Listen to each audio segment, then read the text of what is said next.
Le jour où on est rentré dans la démarche C'est qui le patron, en fait, c'était une bouffée d'oxygène monumentale. Sinon, nous, sur notre exploitation, il n'y aurait plus de lait, plus de vaches laitières, et je pense que ça aurait été pareil sur les 50 exploitations de la Bresse à court et moyen terme.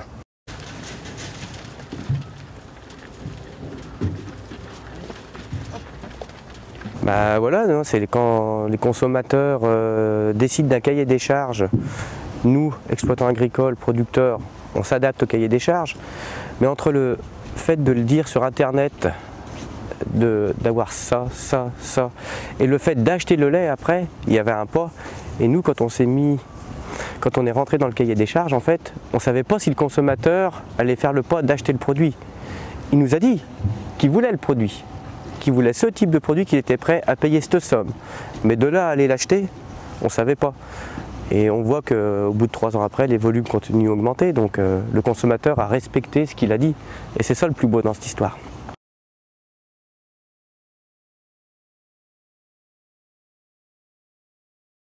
On s'aperçoit que le producteur peut gagner sa vie, mais ce n'est pas pour autant que le client paye trop cher et que les intermédiaires ne gagnent pas leur vie. Avec le lait, c'est qui le patron? Le producteur gagne sa vie, l'intermédiaire gagne aussi sa vie, sinon il ne mettrait pas le lait. Et l'embouteilleur gagne sa vie et le client a le produit qu'il veut. Donc on s'aperçoit que je pense que tout le monde peut vivre. Il faut juste qu'on aille de l'avant et qu'on arrête toutes ces promotions, parce que les promotions tuent les producteurs. C'est malheureux à dire, mais moi je le ressens comme ça. C'est vrai, ma grande. Vous savez, j'ai une petite anecdote. On a fait une animation pour les 2 ans de C'est qui le patron dans un Carrefour Market à Saint-Denis-les-Bourgs, à côté de Bourg-en-Bresse. On était dans les rayons, on discutait avec les gens, et il y a une dame qui passe, et je lui propose le lait C'est qui le patron. Elle m'a dit que oui, elle connaissait. Par contre, elle n'avait pas les moyens d'acheter ce lait-là. Parce qu'elle avait des faibles revenus, donc elle avait 2 packs de lait bas prix dans son chariot. Donc j'ai pas insisté, voilà. Et après on finit de discuter avec des consommateurs, et en fait cette dame, 10 minutes après, elle repasse vers moi, elle avait échangé ses 2 packs de lait pour des packs C'est qui le patron. Elle m'a dit, vous voyez monsieur, ce que vous m'avez dit, ça m'a fait réfléchir, j'ai envie d'aider les producteurs maintenant. Oui. Tout ça pour vous dire que quand on veut quelque chose, on l'obtient.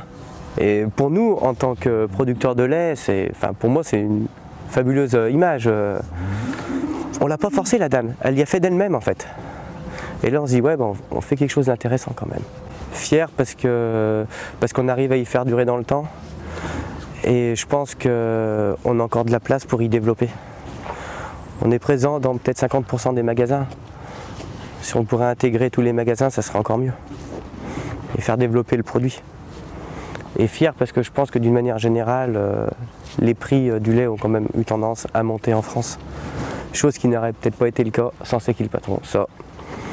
Mais ouais, je pense qu'on peut être fier de ce qu'on a fait, et fier parce qu'on va continuer de le faire, et il n'y a pas de raison que ça ne marche pas.